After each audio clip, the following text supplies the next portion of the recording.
Well, as you guys know, Alba Strike has just recently dropped, and everybody has been going crazy about this deck, rushing to the stores and trying to get their hands on one. And yes, I'm one of those people too. I also got my hands on one of these decks. And what I saw is a lot online is that a lot of people don't really understand how to play this deck. So I thought, alright, time for me to make another video. So let's just quickly look at the first card, which is Branded Loss, which I have noticed is confusing people way more than it actually should, and it's basically just because of its wording. Now, there's one thing that we have to know about Branded Lost is actually the same as Magical Meltdown. The whole thing is it doesn't prevent inactivation. And I think that's what really confuses people.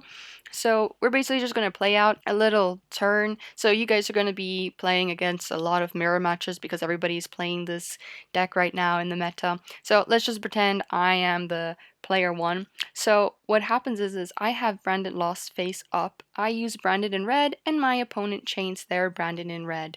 On resolution, we both summon our guardian chimeras. So now the whole thing is, since I am the main player, I get to choose that mine goes chain link 1 and theirs goes chain link 2. And this is the interesting part. Because I have Brandon Lost on field, their chimera effects get negated. And the reason for this is because you have the priority of the effect activation, and since Brandon Loss is on the field, he can't activate that Chimera because it happens in the summon response window, which Loss will prevent it from activating it. I know that's a lot of words and people don't really get it, but hey, you know what? This is just good to know. Also, something that's really good to know is you can actually chain block Lost with Chimera or vice versa. Also, with Lost, your opponent cannot activate cards during the summon window.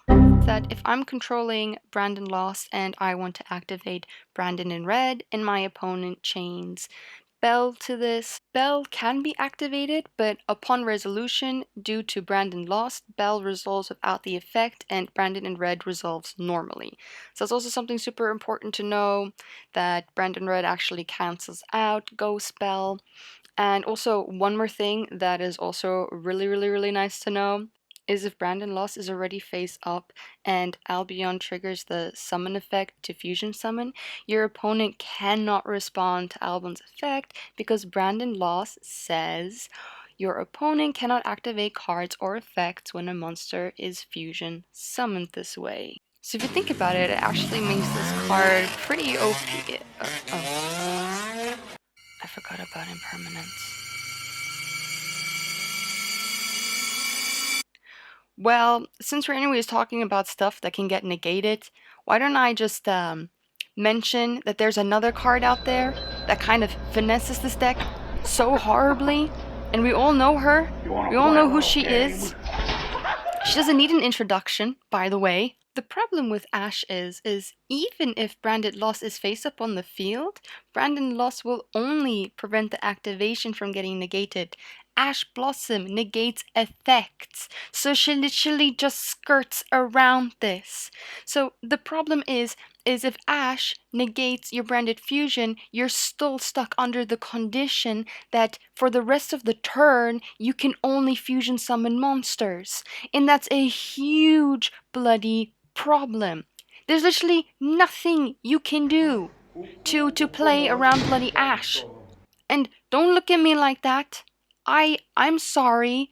I didn't make the rules, but what I can do for you is I can help you. I can prepare you a little bit for your next few games. So what I would do if I were you is try and open with a bait. And, you know, if they do Ash, just normal summon Jester.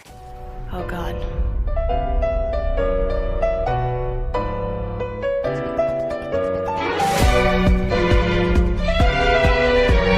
I forgot about Imperm again. Anyways, if they don't Ash, you know, here, what you can do is discard Tragedy and summon Jester. Both will trigger at the same time. Just make sure that Jester is chainlink 1, Tragedy is chainlink 2. Now they can't ask Jester in case they want to ask Jester. And again, we just have to pray that there's no Veiler or Imperm, because Veiler and Imperm also makes quite a dent to this deck.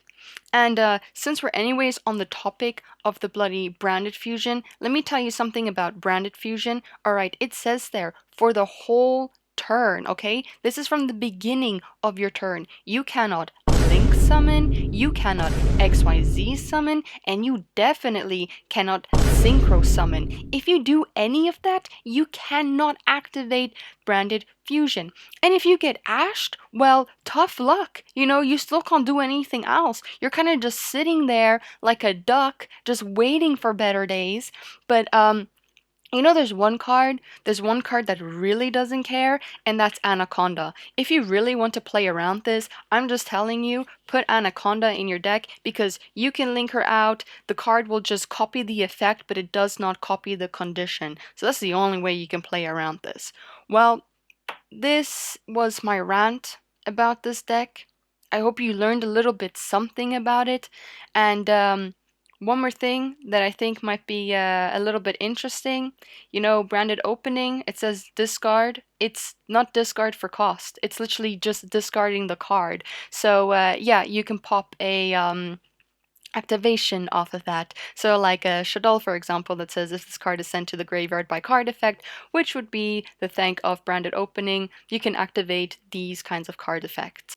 Now, overall, this isn't a bad deck. It has some consistent combos. These are just the few things that have been really confusing people because I know Branded Fusion isn't explained properly, and Ash is also not explained properly, as well as Brandon Lost. I think Brandon Lost is still quite a bit of a hectic card. It really has to do with the wording. Like said, I would just compare that card mainly just to Magical Meltdown. If you know how Magical Meltdown works, then you also know how Brandon Lost works.